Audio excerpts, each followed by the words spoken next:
Although she was aware of the flow of traffic, she did not pay particular attention to the individual cars and their drivers as they traveled around her. If she had, she would have again noticed a familiar looking maroon colored minivan and a familiar looking driver that had circled the block and was now exactly 3 cars behind her and following her as she made her way home. Lord, I don't know what happened today, but I am trusting you to make everything all right, she prayed to herself as she made her way home. As she pulled up into her driveway, she stopped and looked into the mirror to see if her hair and makeup was in place.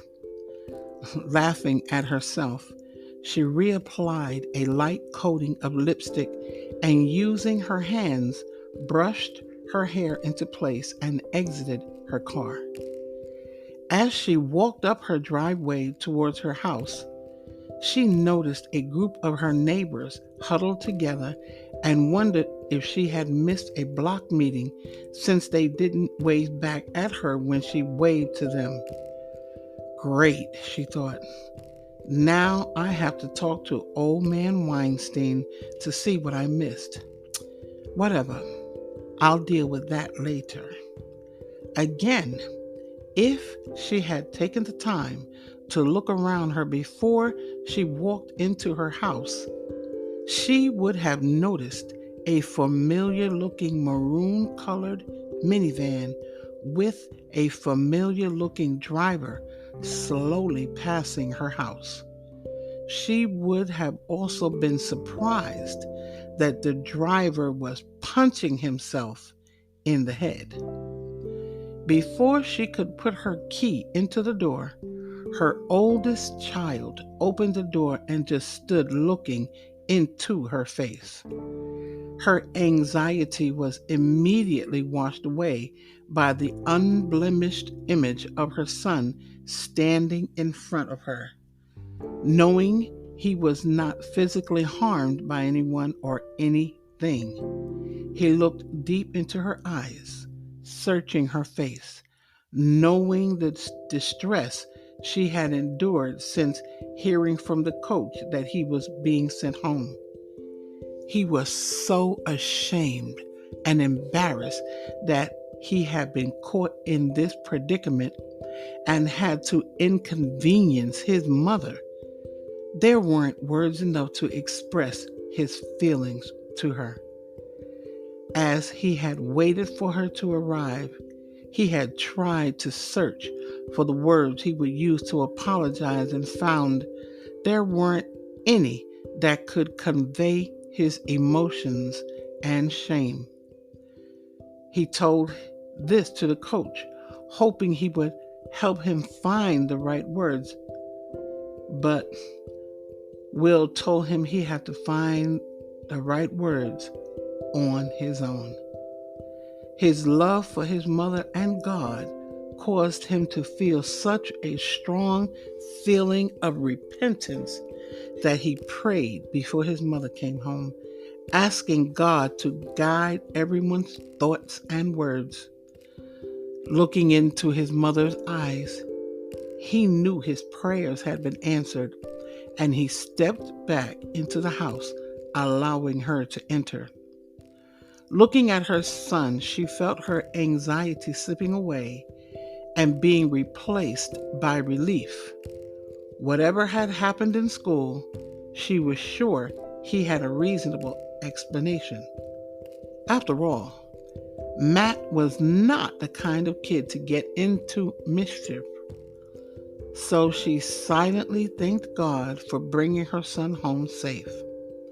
Resisting the urge to draw him to her in a strong embrace, she stepped into the house and stopped short as her heart caught in her throat at the sight of William Bandon standing in her living room wearing a sweatsuit and looking oh so sexy. She quickly pushed away the thought that him standing in her living room looked so right. Brother Banyan, Sister Jones, thank you for bringing my son home, and thank you for calling me, she said, turning questioning eyes to her son. All right, young man, let's have it. What's going on? Mom, I'm so sorry. I, I'm, Matthew, I am very upset right now. So I suggest you get your vocabulary together and start talking right now. Mom, I got suspended, he said in a defeated tone as he hung his head down, too embarrassed to look in his mother's eyes. You what? I got suspended. For what? When Matt didn't answer her right away, she felt her anger growing. I asked you a question, Matthew. Why were you suspended? Were you fighting? And even as she said it, she knew it couldn't be the reason. Matthew wasn't a fighter. He could somehow find a way to get out of almost any situation without fighting, and besides, everybody liked him as far as she knew. He didn't have any enemies. No, I wasn't fighting, he said, looking at Will and hoping he would break the awful news to his mother. But Will knew better than to open his mouth. He knew Denise was in a volatile state, and she would explode all over him if he even breathed loud.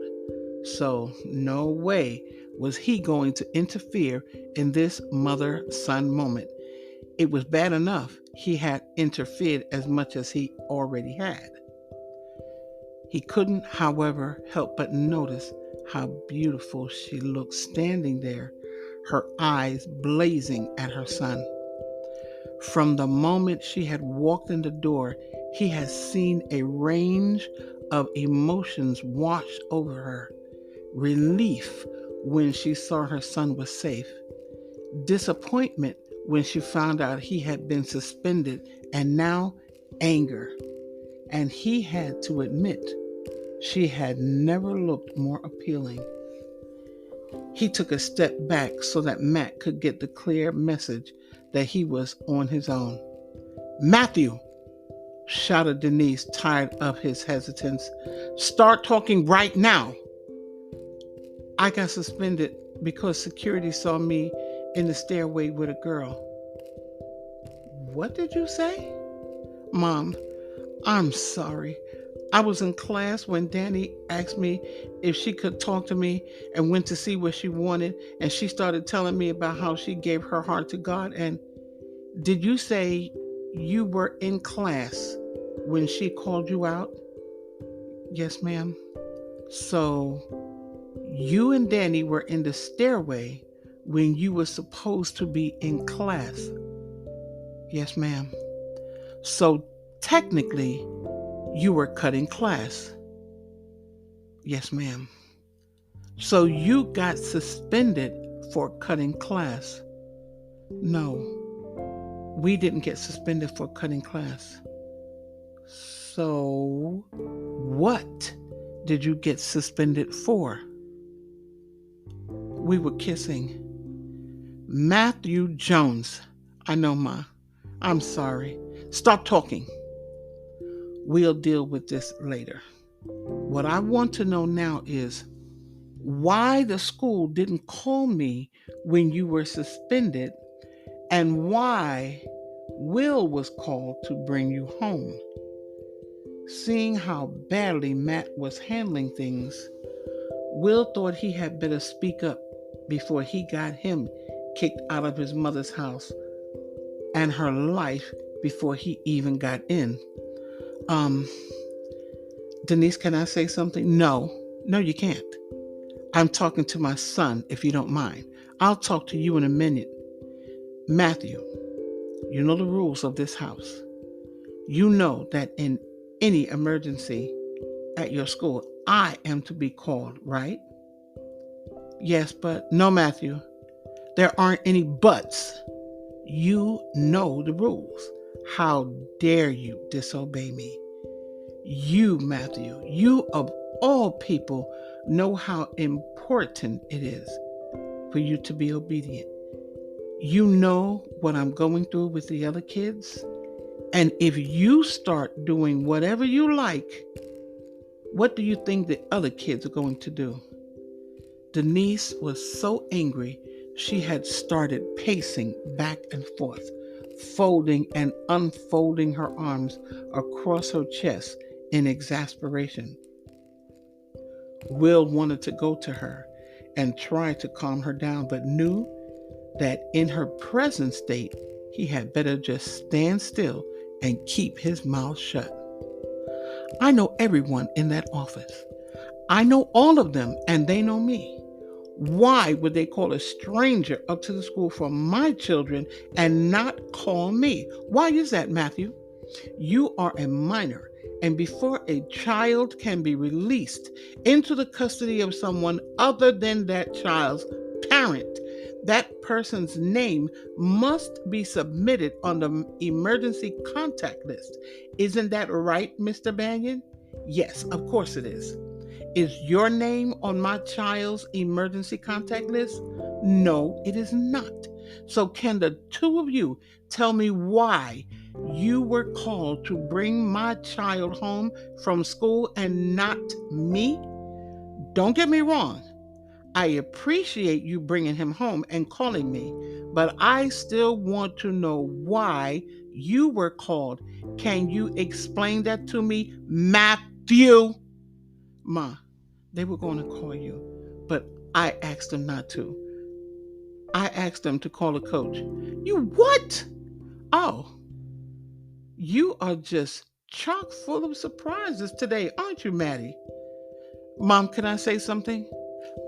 I'm listening. Ma, it was all a lie.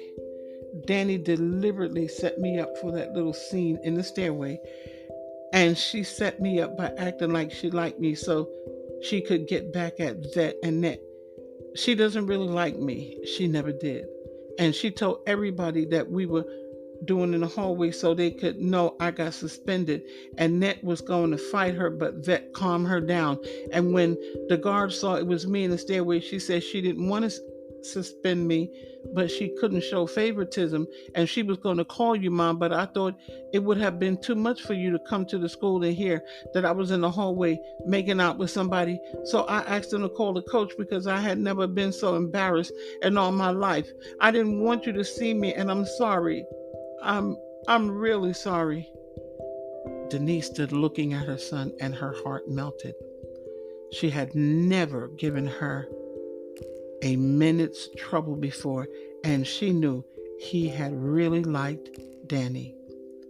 She was sorry he had been hurt, but she also knew he wasn't 6 anymore, and she wouldn't be able to protect him from a lot what life was going to bring his way. Still, she had to make sure that in the middle of all his hurts and pains and decision making, he had to respect her and her rules. Okay, so you had a pretty busy day, and it's not even 1 o'clock yet. You got played and you got suspended. You forgot who you were and you forgot who I was. But it's not the end of the world. How long is your suspension? 3 days. Okay. Well, you know you're going to hear about this from the other kids. So expect it and take it like a man. Yes, ma'am. And now for you, she said, turning towards a very red-faced William Banyan. He knew he was next in line for a tongue lashing, but for the life of him, he could not be happier. He had watched as this gorgeous creature had blessed out her son, yet not one degrading or profane word had escaped her luscious lips. And as he had listened to her son pour out his heart to his mother, he could not help but marvel at the amount of love and respect and discipline that this woman had for and was receiving from her son. He was so grateful he had found such a strong, clean, loving, educated, patient, holy woman to love. And then suddenly, like a light bulb coming on, he realized what a huge mistake he had made in choosing not to call her before going to the school. He should have known better, he thought to himself. She was a single mother, and that in itself meant she had to be like an octopus, trying to manage hers and her children's lives. He should have known better than to make a foolhardy, although well intentioned, decision to remove her son from school without her knowledge or permission. Good going, Romeo, he thought to himself as she walked towards him with an unreadable expression on her lovely face, his stomach sinking lower with every advancing step she took. Get ready. She is going to let you have it, and all you can do is stand here and take it. Guess you won't be asking her out on a date today. As she stood in front of him, not saying a word, he fought back the urge to gather her again in his arms and give her the comfort he felt she needed. When she finally stood in front of him, her stony expression suddenly disappeared, and the award winning smile that had captured his heart a million times spread across her face, causing his heart to skip a beat. She extended her hand to him, and her voice, like soft velvet petals of honey dipped roses, washed over him like a gentle breeze. Thank you again for bringing my son home, and thank you for calling me. I appreciate you taking time out to do this for Maddie. I understand this is your day off, and I'm sure you had plenty of other things you needed to attend to, so thank you very much. Shock caused him to hesitate for a fraction of a second, but he quickly recovered, and taking a step towards her, he covered her hand with both of his own before answering her. Denise, may I call you Denise? Of course you can. Thanks. Denise, please don't mention it. I really didn't mind helping Matthew out. You have a remarkable son, and I wouldn't do anything to help him out. I'm sorry for the incident, but I'm always happy to help you out in any way that I can. I mean that. Thank you. I appreciate that. But in the future, if my children, for any reason they might come up with, try to override my rules, please tell them no. Understood. Will, may I call you Will? Of course you can. Thanks. Will, can I please have my hand back now? Not realizing he was still holding her hand, he quickly dropped it and turned towards the door, trying to cover his excitement of being so close to the woman he now knew that he truly loved, an excitement that was growing by the second. I think I should be leaving now. Yes, and again, thanks for bringing Maddie home. Don't mention it. I guess I'll be seeing you in church tonight. Yes, God willing. Walking towards the door with Denise directly behind him, Will reached his hand out to open the door, but a sharp knock caused him to freeze and step to the side. I'm sure it's for you. Who in the world could it be this time of day? I'm not expecting anybody, Denise half spoke to herself while looking at her watch. She stepped ahead of Will and, opening the door, stepped back in shock at the sight of a police officer with his hand on Jay's shoulder, filling her doorway.